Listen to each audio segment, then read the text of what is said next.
ಮುಂಡರ್ಗಿ ಪಟ್ಟಣದಲ್ಲಿ ಗೋವಿನ ಜೋಳ ಖರೀದಿ ಕೇಂದ್ರಕ್ಕೆ ಭೇಟಿ ನೀಡಿದ ಜಿಲ್ಲಾಧಿಕಾರಿ ಎನ್ ಶ್ರೀಧರ್ ಅವರು ಪರಿಶೀಲನೆ ನಡೆಸಿ ಬಂದಾಗಿಂದ ಖರೀದಿ ಕೇಂದ್ರವನ್ನು ಕೂಡಲೇ ಪ್ರಾರಂಭಿಸುವಂತೆ ತರಾಟೆ ತೆಗೆದುಕೊಂಡರು.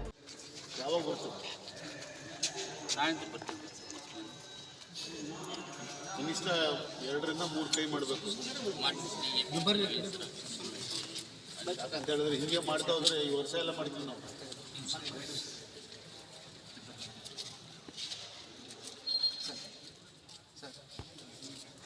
ಈಗಾಗಲೇ ಮುಂಡರ್ಗಿ ತಾಲೂಕಿನಲ್ಲಿ ಸುಮಾರು 275 ರೈತರು ಖರೀದಿ ಕೇಂದ್ರದಲ್ಲಿ ನೋಂದಣಿ ಮಾಡಿಸಿದ್ದು, ಈ ಪೈಕಿ 30 ರೈತರು ಗೋವಿನ ಜೋಳ ಖರೀದಿಸಿದ್ದು, ಇನ್ನುಳಿದ ರೈತರು ಗೋವಿನ ಜೋಳ ಖರೀದಿಸಿ ಬಂದು ಮಾಡಿದ್ದು, ಎತ್ತಲಿನ ಕೋಟ್ ಅಡಿಯಲ್ಲಿ ಬಂದ್ ಆಗಿದ್ದು, ಪೋಲ್ಟ್ರಿ ಕೋಟ್ದಲ್ಲಿ ಖರೀದಿಸುವಂತೆ ಜಿಲ್ಲಾಧಿಕಾರಿಗಳು ಖರೀದಿ ಕೇಂದ್ರದ ಸಿಬ್ಬಂದಿಗಳನ್ನು ತರಾಟೆಗೆ ತೆಗೆದುಕೊಂಡು ಕೂಡಲೇ ಎಲ್ಲ ರೈತರು ಗೋವಿನ ಜೋಳ ಖರೀದಿ ಮಾಡುವಂತೆ ಆದೇಶ ಮಾಡಿದರು.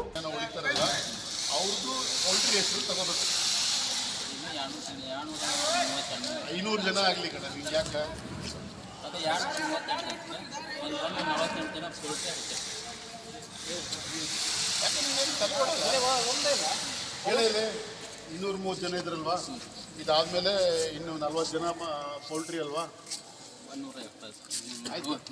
ಇದೊಂದು ಗಂಟು, ಇದೊಂದು ಗಂಟು, ಈ ಗಂಟು ಹಿಂಗೇ ದಾಟಬೇಕು.